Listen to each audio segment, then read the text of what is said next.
Hey guys, it's Carol from Cape Cod Cottage Garden, gardening here in Zone 7B on Cape Cod, Mass.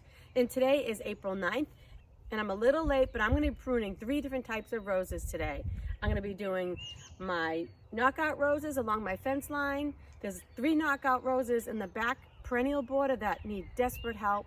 I have my drift roses back there, and I'm also going to be pruning my David Austin Generous Gardener climbing rose. So come along while I do that. So as you can see, they have leafed out already, which is unfortunate because I'm going to lose a lot of this already. But last year I did it one day later. I did it on April 10th and they weren't this leafed out. They were a little bit leafed out. I will link the video to that pruning above. I did a pretty hard prune that time and they came back just gorgeous. So I'm going to repeat that and do that again this year.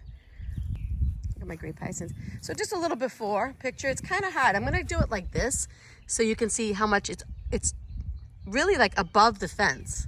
That's how tall they are. And then I'll show you what they look like when they're done. So let's get started on these. Okay, I did that one over there. You can see how far below the top of the rail like it was before, how much I took it down. And now I'm gonna work on this one, see how it's above the rail, just to give you a point of reference. So don't be afraid to take these things back pretty hard. I feel like I could have even done more on the other one. But first you wanna do the 3 Ds, the dead, the dying. What's the third one? I'll have to write on the screen if I can't remember. First of all, you want to take out anything that looks dead or diseased, and then you want to take anything that's crossing. Let me show you an example of crossing. So if you look closely right here, this one is coming right through and rubbing against not only this stem, but this stem too. So I'm just going to take that one all the way off. Here's some more crossing ones down here. I'm trying to do this without pricking my fingers because I don't have gloves on my other hand. See this one, how it's rubbing right up against that one? So that one's gonna come out. So those are the easy ones. And then what I do is you go around and you just take the whole height down a little bit, and then you can go through and be a little more picky. So you always wanna cut right above a big bloom like this, and a bud that's facing outward away from the center of the plant. You wanna try to encourage like a vase-like growth, open in the middle. So that's why I would cut this one right here, because this little bud is going to grow out this way, away from the base of the plant. And then I clean out all the debris, and then you take out any weak or spindly ones. Like if it's a really thin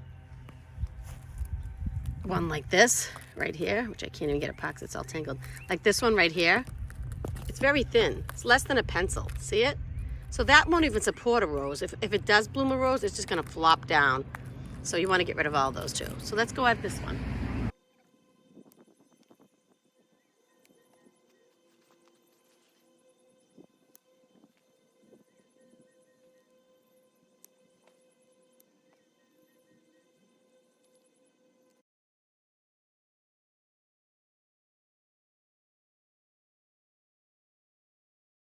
Okay, I just got them all done. They look worse than they did before because I cut off a lot of the foliage.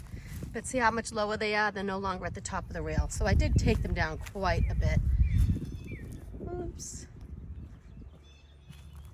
There we go. Sorry, I'm not very steady. I'm walking. I don't have my gimbal on me right now.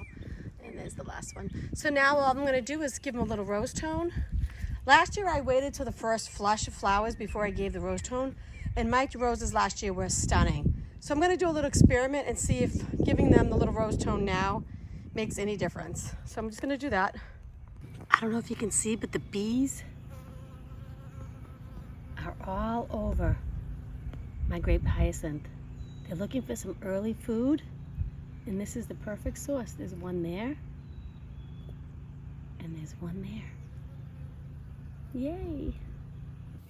So I also cleaned out all the debris from the base of the plant, like leaves and stuff like that, because you don't want, moisture to get trapped in there, mold, fungus to develop. So then I'm just going to take a handful of rose tone, sprinkle it around, handful or 2.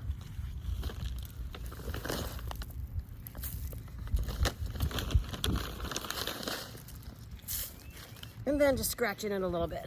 It's going to rain, I think, tomorrow, so I'm not going to water this in. We've had so much rain. You can see as soon as I disturb the soil how rich and dark it is because it's wet.